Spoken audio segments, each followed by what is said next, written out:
Day like today, we just had to get outside. Yes, we definitely did, and it turns out it's a very good decision because enjoying some time in nature is very good for your health. UW Senior Psychologist Shilagh Mirgain is back with us. Hi, Shilagh. Oh, happy spring. Welcome to the weather patio. Yeah, thanks for joining us outside today. Why is it so important to spend some time outdoors? There was a term coined about 15 years ago called nature deficit disorder, and it's not a clinical indicator, but it really emphasizes how we're becoming increasingly disconnected from nature. Because of our screens? Yes. So if you look at the average adult will spend more time behind a screen than sleeping, and children get less than half an hour of unstructured time outside a day, and they're spending upwards of 7 hours behind a screen between home and school. And this costs us in all areas of our well-being. So I want to put in a plug to get outside. It's finally warm here in Wisconsin. So what are the benefits of being outside? An interesting study compared a group of people. One group, they spent a few minutes walking outside on a city landscape looking up at skyscrapers, and the other group just walked in a city park looking at the trees and the birds and the flowers, and they found a significant difference actually in their brain functioning. Things like they had better mood, a better positive outlook and creativity. The park people?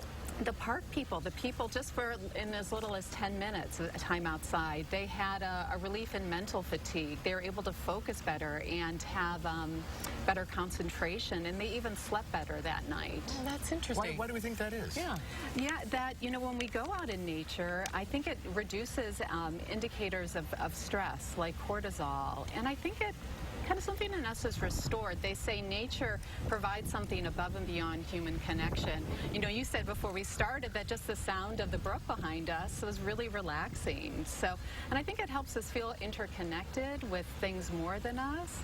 And remember that those difficult seasons of life, those winters that in our own lives we feel like will never end, spring will eventually come. Well, and when you're going through a difficult time in your life, I always find that if you get sort of out of your surroundings and maybe even just take a walk and, smell the flowers, it really makes you feel better.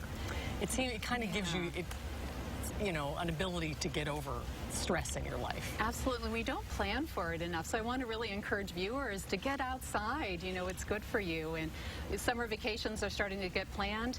Take your kids to some place where they can connect with the great outdoors, because if they have an appreciation for it, they're more likely to preserve it down the road. Hey, just taking a walk around the blocks enough. You don't have to go to Yellowstone.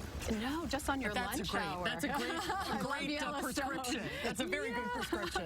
Yeah, just on your lunch hour, take 10 minutes and go sit in a plot of grass. So we have beautiful state parks or local parks. A friend of mine, she and I did a little time in nature recently, and we just soaked it in using our senses and we were really present with all the wonders that were part of nature. So many parks. Yeah, we have so many opportunities, but I wonder if we're even more susceptible to this nature deficit disorder because of our climate. Absolutely. We're housebound for so many months out of the year, or maybe we appreciate it more because of that. What do you think? I think so. Wisconsin winters are tough, and we're cooped up, and now that the warm weather has arrived, get outside. Yeah. So just prioritize it. Make it a point to get outside. Yeah, schedule it. Say, hey, as a family or with a friend, let's go hang out in a city park or go for a walk at a place by a lake and just breathe it all in. Turn off the TV. Yes. Not now.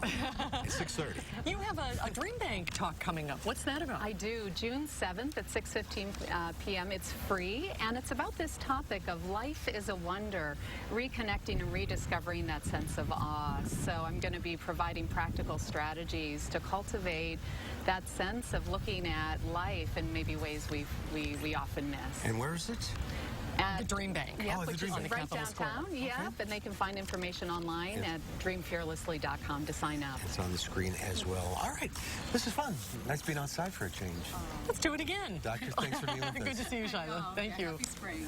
And we'll be right back with a final check of that forecast. Stay with us.